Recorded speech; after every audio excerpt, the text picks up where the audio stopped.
نحمده نصلی علی رسول الکریم اما بعد فاعوذ باللہ من الشیطان الرجیم بسم اللہ الرحمن الرحیم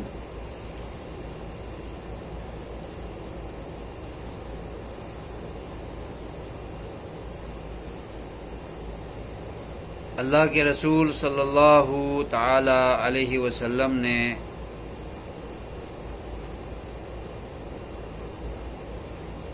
امت کی تربیت اور تعلیم کرتے ہوئے صحابہ کرام میں واعظ و نصیحت کرتے ہوئے ایک اسلامی فضا ماحول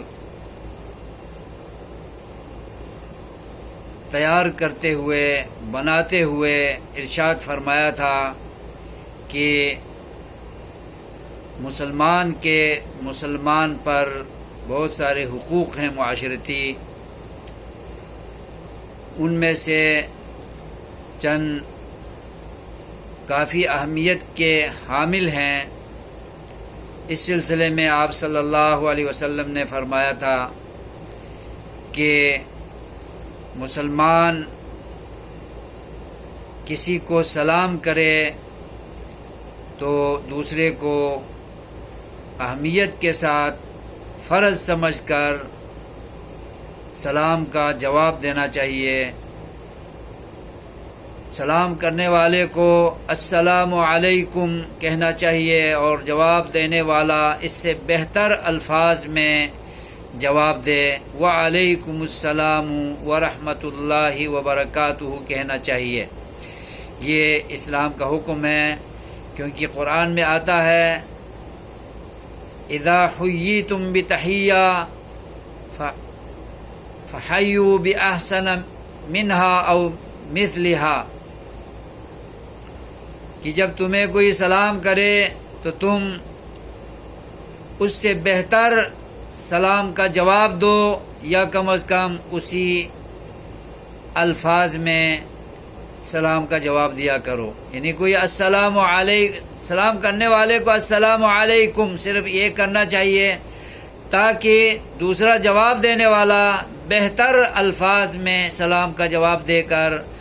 اس کا بھلا ہو۔ تو جواب دینے والا وعلیکم السلام ورحمۃ اللہ وبرکاتہ کہے تو یہ مسلمان پہ حق ہے۔ اور دوسرا حق یہ ہے کہ معاشرے میں کوئی بیمار ہو اور تکلیف کا شکار ہو تو اس کی بیمار پرسی اور تیمارداری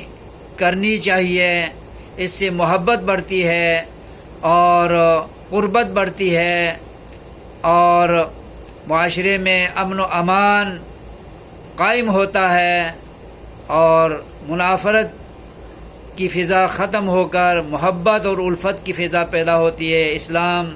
دین اخوت ہے، دین محبت ہے، دین الفت ہے، دین اخلاق ہے۔ تو تیمارداری بیمار پرسی کر کے مسلمانوں کو الفت، محبت، قربت اور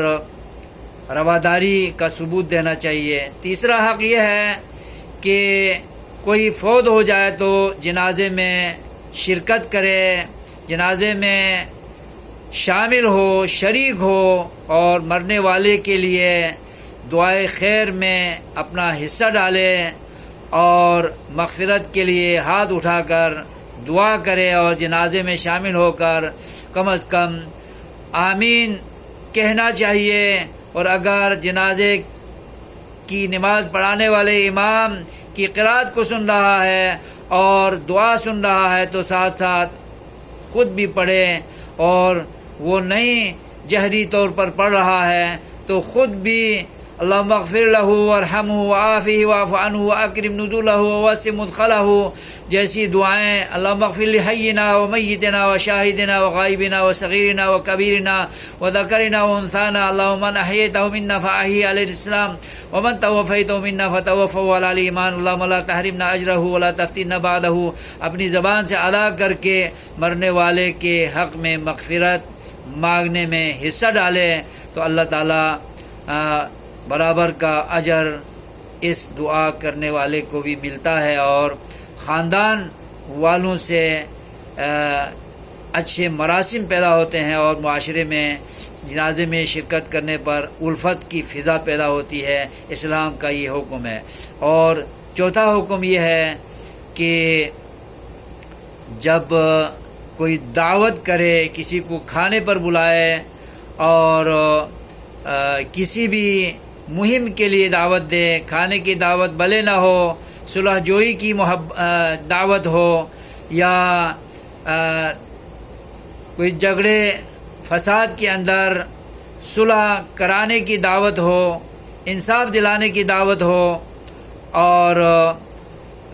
معاشرے میں امن و سلامتی قائم کرنے کے لیے ایک مہم جوئی کی دعوت ہو، تو اس میں بھی انسان اپنا حصہ ڈالے۔ تو یہ کئی حقوق ہیں جو معاشرتی حقوق ہیں، مسلمانوں کو ان حقوق میں اپنا حصہ ڈال کر سنت پہ عمل کرنے کی کوشش کرنی چاہیے۔ نبی کی سنت کے اندر بھلائی ہے، خیر ہے، عافیت ہے، امن ہے، محبت ہے، قربت ہے، رواداری ہے، اور اس میں بڑی خیر کی باتیں اور خیر کے پہلو ہیں۔ ہمیں ان حقوق کی پاسداری کرتے ہوئے ان پر عمل پیرا ہونا چاہیے۔ اللہ تعالی ہمیں سمجھ دے اور خیر کے کام بڑھ چڑھ کے کرنے کی توفیق عطا فرمائے، آمین۔ والسلام علیکم ورحمۃ اللہ وبرکاتہ۔